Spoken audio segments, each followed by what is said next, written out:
Bonjour à tous. Donc, je suis Quentin Adam.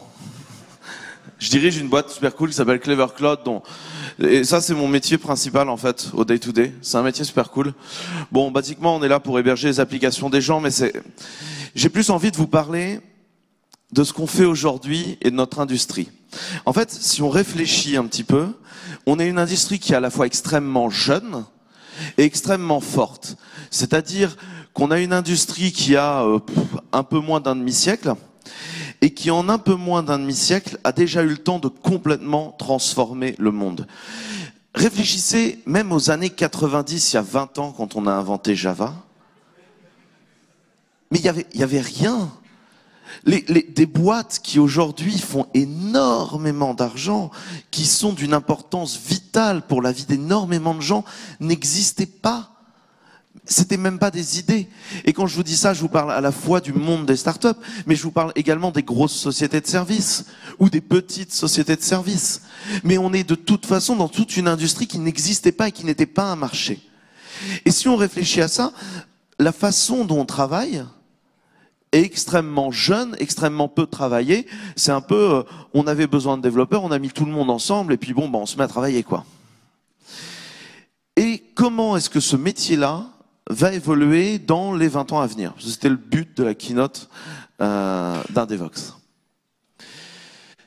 En fait, moi je suis développeur. Vous êtes développeur et j'aime beaucoup ce métier. Ça fait des années, quand j'ai créé ma première boîte, on m'a dit « Mais pourquoi tu veux être le patron de ta boîte? Tu devrais penser à recruter un commercial pour être ton chef. » Moi, je pense que en tant que développeur, on a un métier, on a une passion, on a une vision de ce qu'on fait. Parce qu'en fait, on est des créateurs d'outils. Quand je dis qu'on est des créateurs d'outils, ça va relativement loin. C'est qu'en fait, on est les gens qui créent les outils, qui créent du business. C'est-à-dire que fondamentalement, un micro-pouillème de millisecondes gagné dans un soft de financial aujourd'hui va générer des milliards de l'autre côté. On n'est pas en train de créer 4 tournevis qu'on va essayer de vendre quelques centimes moins cher en tant que tournevis électrique, et quand je les colle dans un truc électrique, je m'électrocute, merci les Chinois.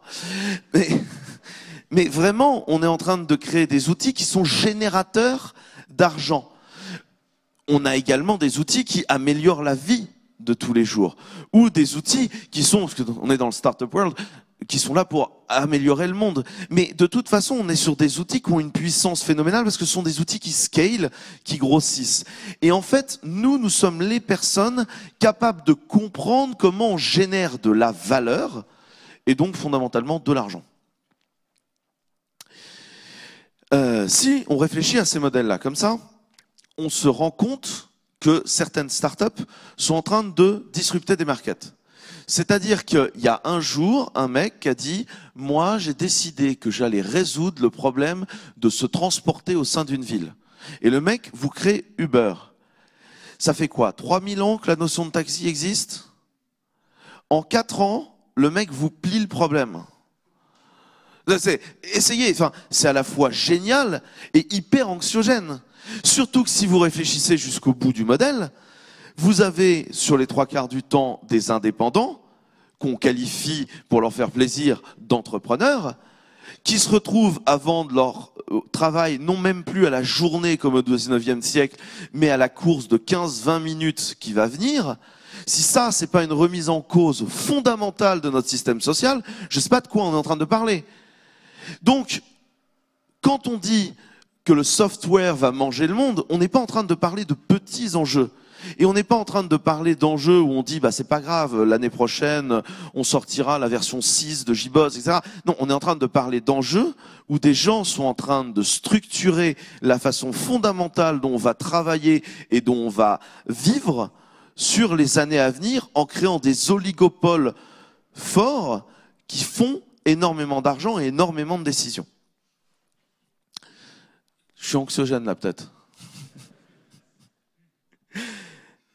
La partie qui est cool pour nous, c'est que les développeurs sont en train de devenir de plus en plus importants pour le business.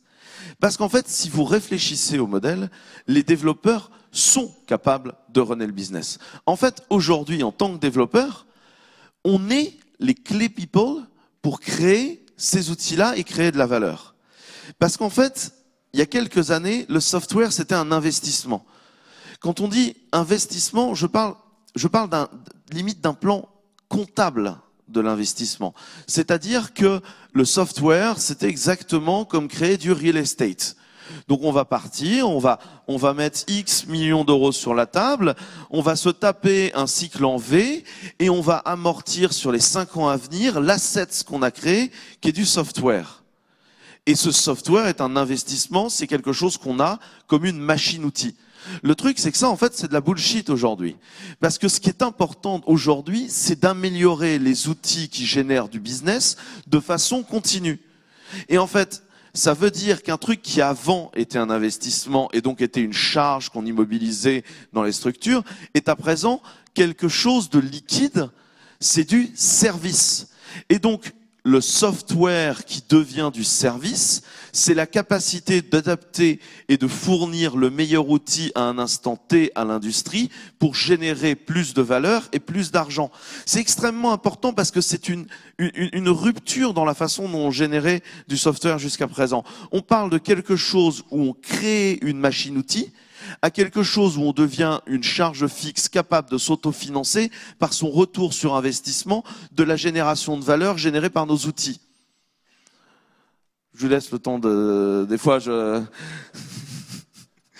Et ça, c'est extrêmement important parce que ça nous met dans une situation de continuité, de services de plus en plus meilleurs, de plus en plus mieux.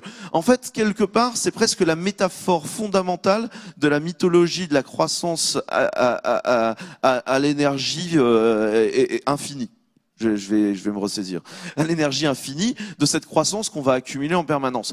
On est là pour fournir en permanence un meilleur software, un meilleur service. Et donc, certains d'entre nous vont partir vers une notion où ils créent des nouveaux process et ils improuvent le process. Parce qu'en fait, en tant que développeurs, ce sont les gens qui comprennent comment on fait de l'argent, qui créent les meilleurs outils et qui décident.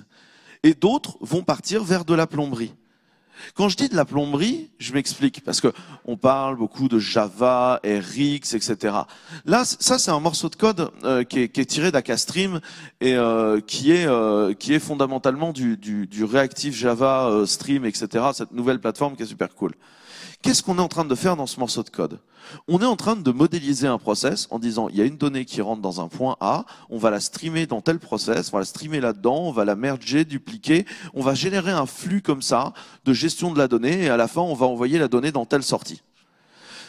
Je suis pas là pour vous faire la pub d'Akastream du tout, c'est juste essayer d'imaginer le même code en Java 1.4 avec des while true qui génèrent des streams et ces fameux input stream machin truc dont on essayait de faire confiance, le code était d'une verbosité, d'une complexité complètement extraordinaire. Et en fait, en tant que développeur, on se retrouvait à faire de la plomberie. Aujourd'hui, avec les outils qu'on a, on est capable, nous, en tant que développeurs dans le code, de modéliser le process business, de l'optimiser, et donc de faire gagner de l'argent au process qu'on est en train d'optimiser.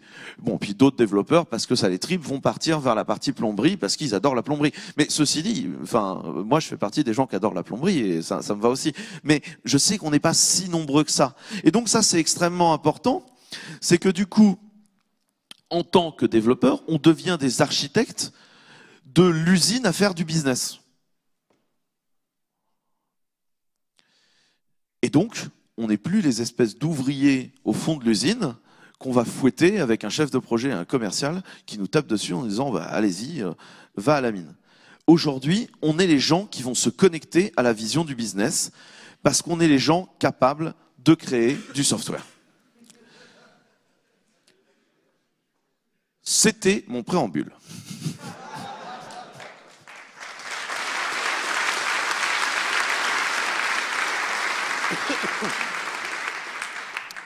Bien.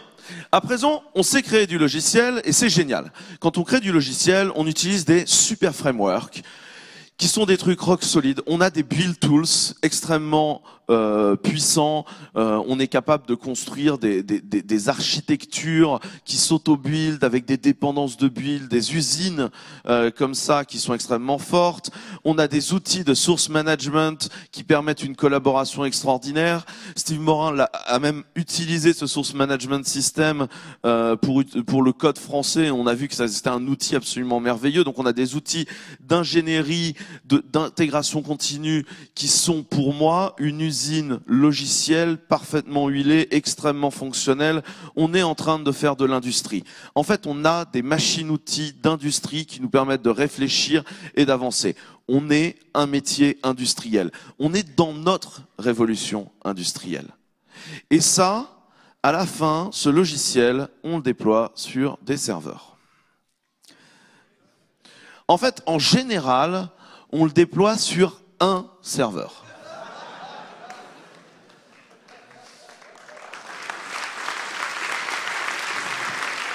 Et sur ce serveur, on est capable de positionner un système operating, quelque chose de fiable et de rock solide. Éventuellement, dessus, on va faire tourner un certain nombre de middleware et de BDD, etc. Et on va mettre en place un système de monitoring, savoir ce qui va se passer. Et à chaque fois, on va répéter ce process. On va réfléchir et puis on va se dire « Ah ouais, mais là, pourrait y avoir un problème. Tiens, on va rajouter un système de backup pour si jamais ça marche. » On va créer une backup policy, on va se réunir, faire une réunion et décider de ce qu'on en fait. Non, sans déconner. Vous trouvez que c'est une façon industrielle de bosser, vous ? Alors vous allez me dire, c'est génial, le cloud est arrivé, on a de l'infrastructure as a service. Tout ce que je viens de définir n'est pas du tout ce qui se passe. Parce qu'en fait, à la base, on met un serveur qui est virtuel, en fait. Mais en fait, fondamentalement, on fait exactement la même chose. On demande à des ops d'aller sur une machine virtuelle, la configurer et compagnie. Et donc, en fait, il reste énormément de tâches qui ne sont pas automatisées. Donc, on a donné l'impression qu'on faisait bien le job, mais pour finir, non. La vraie question que je vous pose, quand on fait de l'industrie, moi, j'aime bien la notion de plug and play. C'est est-ce que c'est pluggable, ce qu'on fait ?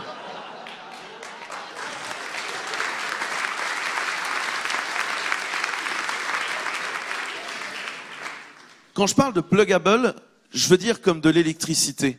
Est-ce que quand vous arrivez avec votre prise, vous vous dites, je vais aller me brancher, est-ce qu'éventuellement ça va fonctionner ?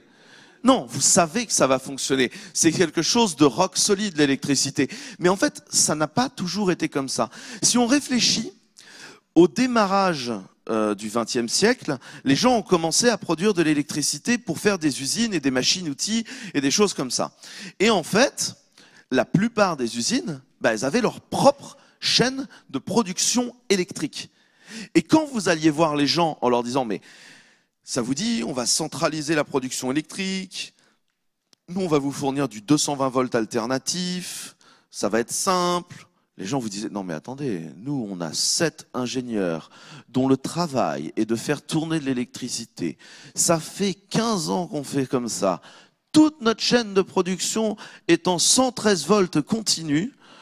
Pourquoi est-ce qu'on aurait externalisé un truc pareil? Ça marche déjà très bien. » Et donc en plus, toute la chaîne de production d'outils et de machines-outils électriques était constamment obligée de s'adapter pour être capable de prendre soit du 113 volts continu, du 476 volts alternatif, tagada de soin, et je vous passe les ruptures de service, les problèmes de sécurité et compagnie. Parce que c'était quelque chose de complètement lié au modèle, c'est-à-dire que vous aviez quelqu'un qui vous disait il n'y a pas de problème, on va faire fonctionner le truc, mais on a une dépendance forte à telle chose. Aujourd'hui, quand vous y réfléchissez, personne n'a de projet électricité. Jamais vous vous êtes dit alors est-ce que je vais partir en 113 volts continu sur l'alimentation des bureaux? Vous prenez de l'électricité, c'est de l'énergie. Vous ne vous posez pas de questions à propos de ça. Mais les gens, aujourd'hui, ont des projets hébergement.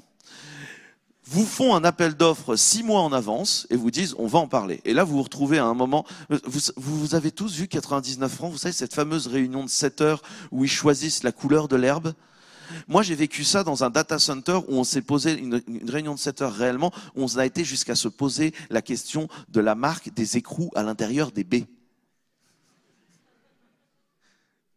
Non mais, on est en train de se poser des vraies questions. Ouais.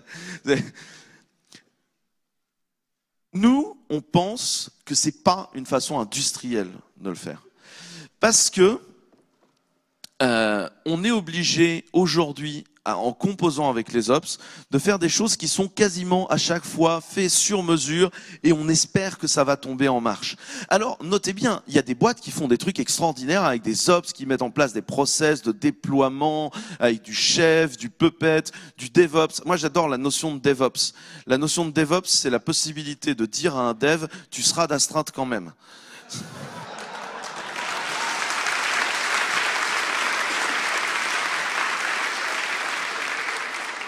Non, sincèrement, essayons de se réveiller 2 secondes sur ce qu'on est en train de créer. La production informatique, quelque chose d'online 100%, ça doit être parfait. Et à ma connaissance, l'humain est imparfait. Donc, s'il y a un humain en production, on a un problème. Parce que le problème, c'est que l'humain est faillible. Nous, chez Clever Cloud, on a une politique là-dessus, c'est que si jamais il y a un mec qui fait une connexion SSH qui s'ouvre, c'est Red Alert. Quel est le problème? Je ne sais pas si vous avez vu Tron Legacy, le moment où vous avez le programme qui arrive et qui dit « a user ». Et on sent qu'il est dégoûté. Mais oui, nous, on a mis en place des bots qui font notre taf, parce que les bots sont absolument infaillibles. Alors potentiellement, on a mis un bug dedans, c'est pour ça qu'on les surveille. Ce qu'on surveille, c'est la façon dont les bots se comportent. Mais on n'est pas là pour faire le boulot répétitif et stupide d'un ordinateur. Donc, ce qu'on pense aujourd'hui, c'est que quand on parle d'hébergement, il faut construire la notion de plateforme. C'est-à-dire une façon standard d'héberger du logiciel sans jamais réfléchir aux notions qui sont derrière. C'est-à-dire, en fait, qu'il n'y a plus de place pour un ops, juste pour des plateformes managers. Ce que je veux dire par là, c'est que, au moment où je vous dis ça, je ne vous dis pas d'utiliser une plateforme as a service publique. Ce que je vous dis, c'est de bien segmenter dans votre tête. Il y a des développeurs, ils publient sur une plateforme. Il y a des gens qui maintiennent une plateforme. Et ces gens-là ne se parlent pas. Vous parlez, vous, aux gens d'EDF avant d'utiliser de l'électricité en 220 volts alternatif ? C'est une segmentation industrielle de notre travail. En fait, qu'est-ce que nous, on appelle plateforme? Une plateforme, c'est nécessairement du hardware, plus du software, plus du service. Et le travail du développeur doit s'arrêter à git push. Ensuite, c'est n'importe quoi. Parce que ça devient de la production. La production, c'est pas le travail du développeur, et en plus, c'est pas le travail d'un humain. L'application doit se déployer toute seule, théoriquement sans downtime, parce que le développeur ne doit pas avoir à penser « Ah oui, non, je vais pas faire de mise en prod, on est vendredi » ou alors « Non, il est 15h30 et j'ai une réunion à 16h ». Non, le développeur, il ship du code, il crée de la nouvelle valeur parce qu'il est là pour optimiser les process, il ship en production, fin de l'histoire. Et c'est la plateforme qui se démerde pour décider quand est-ce qu'on met en prod. On doit utiliser des build systems pour ça. C'est-à-dire qu'on n'est pas en train de réfléchir à des modèles où on dit aux gens, oui, on va faire un DocWord qui est une façon de faire. On a tous déjà des build systems qui sont extrêmement rock solides, même NPM, et qui vous fournissent, de toute façon, je me demandais si les gens allaient réagir. Mais on a une façon extrêmement solide, du coup, de construire notre logiciel. Et au pire, on peut tout coller dans une Docker et s'en servir comme un operating system builder. Je suis pas en train de parler de Docker comme mini virtual machine. Hein. Je parle bien de Docker comme une façon de construire votre système d'exploitation où vous, en tant que développeur, vous êtes capable de dire ça fonctionne, il n'y a pas à discuter et ça va le faire. La scalabilité ne doit pas être un problème. Le upscale, downscaling, c'est pas un sujet dont les développeurs doivent discuter et être réveillés.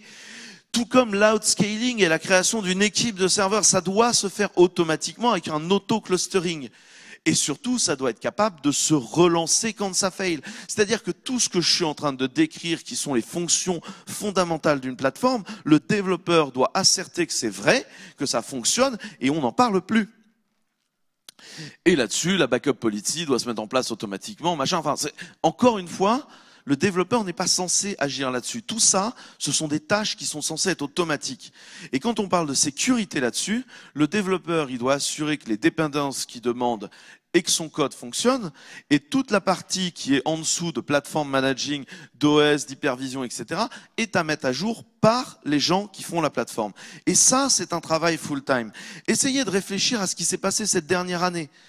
Ghost, Earthbleed, Shellshock, Poodle, ce ne sont que des failles qui sont liées à une stratégie de sécurité stupide édictée il y a 15 ans par la fondation qui fait Debian et qui dit si un logiciel est vieux, il n'y aura pas de problème.